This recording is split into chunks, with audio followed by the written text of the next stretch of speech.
former Public Works Secretary Manuel Bonoan has been transferred to the Sandigan Bayan. Bonoan, a co-accused of Senator Jinggoy Estrada in the plunder case, was confined at the PNP General Hospital due to elevated blood pressure. And for the details, let's bring in mobile journo Jazz Paredes live from Camp Crame. Jazz, what's the latest on Manny Bonoan's condition? Yes, Denise, no, eksaktong 1:23 PM nga kanina nang lumabas mula sa Philippine National Police General Hospital si dating DPWH Secretary Manuel Bonoan. Yan ay matapos bumuti yung kanyang kalagayan ng i-confine siya kahapon. According nga kay Rimulya, ay nag-spike yung kanyang blood pressure due to his hypertension. So, pumatak ito ng 192/100 which needed immediate medical attention. At according doon sa press briefing kanina, ay nakausap natin yung chief ng Philippine National Police General Hospital at sa nauna niyang pahayag kanina ay stable at maayos ang kanyang condition. Kaya naman nung nakausap natin siya kanina ni chief ng General Hospital ay may medical clearance na siya para i-transfer sa Sandigan Bayan. At inaantay lamang nila kanina yung request ng CADG for his transfer. Pero actually kanina, no, Denise, binalik siya dito sa Philippine National Police General Hospital at exactly 4 p.m. And from the info that we've gotten, ay nag-spike ulit yung kanyang hypertension ng 170/100. So, yun yung nakikita nating reason kung bakit siya binalik dito sa Philippine National Police General Hospital. Denise.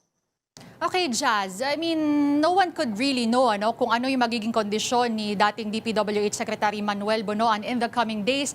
Pero kung sabihin na natin na itong incident na to ay maging recurring incident, would this possibly affect the timetable of the cases against him?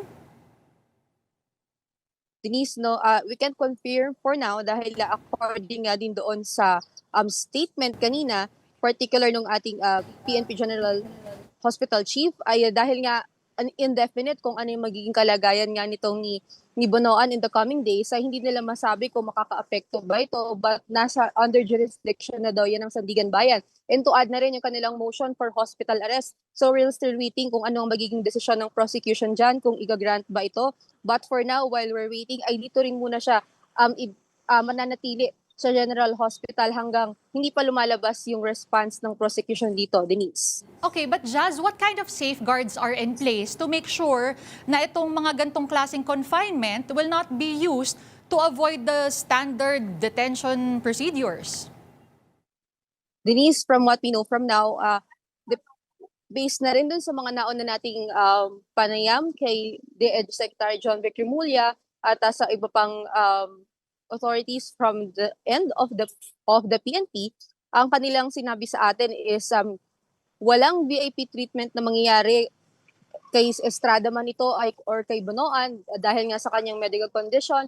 Wala daw itong VIP treatment and they assure na once na ma-clear itong not necessarily problems but itong detention ni Bonoan sa kanyang health ay kung ano man daw yung ginawang proceedings kay Estrada at sa iba pang akusado, ay pantay-pantay daw yung kanilang magiging treatment at gagawin yung dapat na proceedings para sa lahat ng akusado. And actually, sabi din ni Rimulya, yung regarding naman doon sa security noong kung saan man nakastay ngayon si Bonoan, ay limited lamang yung pwedeng makapasok at actually mataas din yung security sa paligid ng General Hospital kanina at hindi nga tayo pinayagang makalapit, doon lamang tayo sa gate at pinagbawalan din nga yung mga malalaking camera. So talagang heavily guarded yung General Hospital kanina and fortunately nakuhaan lang natin yung kanyang paglabas at pagbalik doon sa hospital while he is carried by an ambulance, Denise.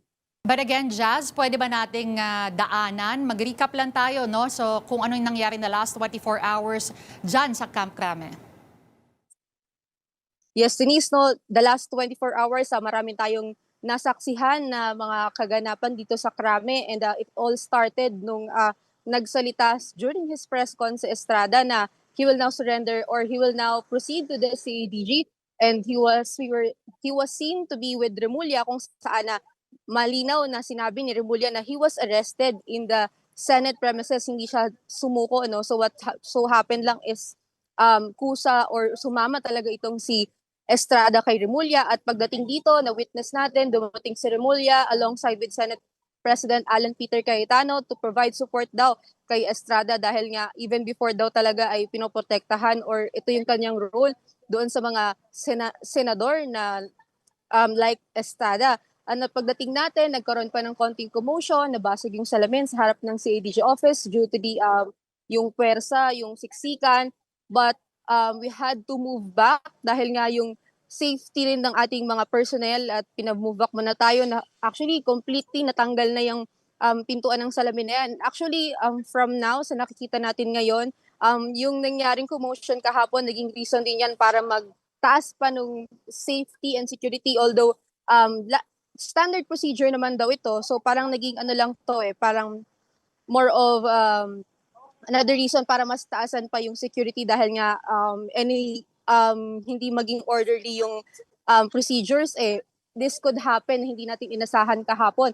And after that, dumaan na nga si Estrada sa kanyang booking procedures, kinuha raw yung kanyang mugshot. According to Remulla, mugshot, fingerprints, kanyang biometrics, and he proceeded to the Sandigan Bayan for his return of arrest warrant. Meanwhile, Bonoan was transferred nga doon sa PNP General Hospital dahil sa kanyang pangangailangan ng immediate medical attention. And from that point on, Dinis, nakita naman natin yung senaryo ngayong araw ay pumbalik na sila sa Sandigan Bayan to face yung kanilang arraignment which was also postponed to Thursday. Denise.